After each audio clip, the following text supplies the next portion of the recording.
Bonjour à tous, je vous retrouve aujourd'hui pour le speed modeling d'une coque basée sur le thème du Seigneur des Anneaux. Donc en fait, il s'agit d'une commande que quelqu'un de ma famille m'avait fait pour Noël, mais que j'avais pas du tout eu le temps de faire avant.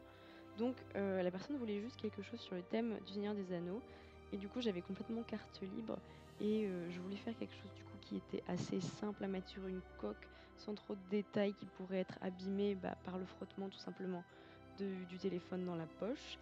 Et j'ai pensé en fait au motif de la porte de la Moria que vous me voyez actuellement en train de dessiner. J'ai simplement imprimé l'image que je voulais sur une feuille de papier, et ensuite j'ai repassé les traits pour pouvoir avoir une première empreinte et ensuite pouvoir regraver plus profondément et plus précisément le motif.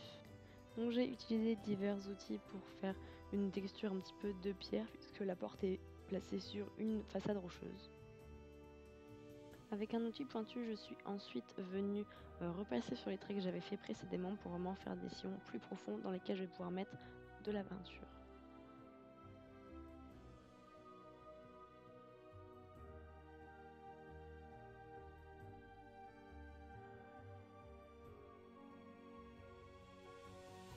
Donc on voit ici ce que ça donne, le motif est bien imprimé dans la pâte, il est précis.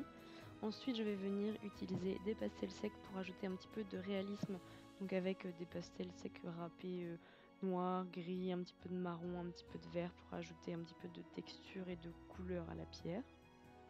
Je vais ensuite venir rajouter de la pâte gris clair que je vais à nouveau venir texturer et colorer plus tard avec des pastels pour représenter les pavés qui sont positionnés devant la porte de la Moria. Donc je suis vraiment désolée, j'ai oublié de filmer la partie du coup où je texture les pavés et où je les colore avec à nouveau des pastels. Donc là je vais venir ajouter des racines et ensuite des branchages au niveau des côtés pour ajouter un petit peu d'éléments, et parce que cette porte est placée dans une forêt, donc du coup, il y a tous les éléments végétaux autour.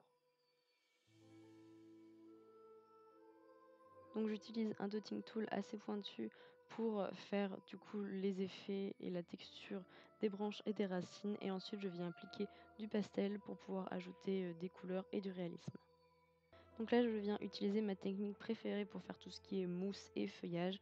Donc je prends une plaque de verre que je texture très fortement avec une brosse à dents, et ensuite je viens découper des petits bouts que je place vraiment de manière assez aléatoire au niveau des branchages, et ensuite j'ajoute comme toujours un petit peu de pastel pour donner de la coloration et du réalisme.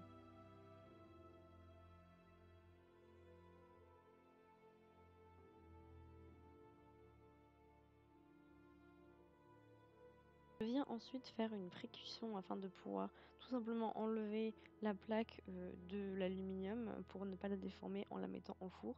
Et ensuite, je vais faire une cuisson donc, avec les indications normales du fabricant, donc 30 minutes à 110 degrés.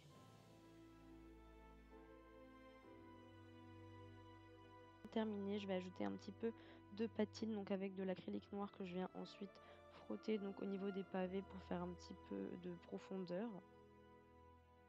Puis je vais ensuite passer à la magie, c'est-à-dire tout l'effet de cette coque. Donc c'est une idée que j'ai eue, je ne savais pas si ça allait marcher, et je suis très contente que l'idée ait fonctionné puisqu'en fait je vais mélanger ces pigments phosphorescents que j'ai eu sur AliExpress pour vraiment un tout petit prix.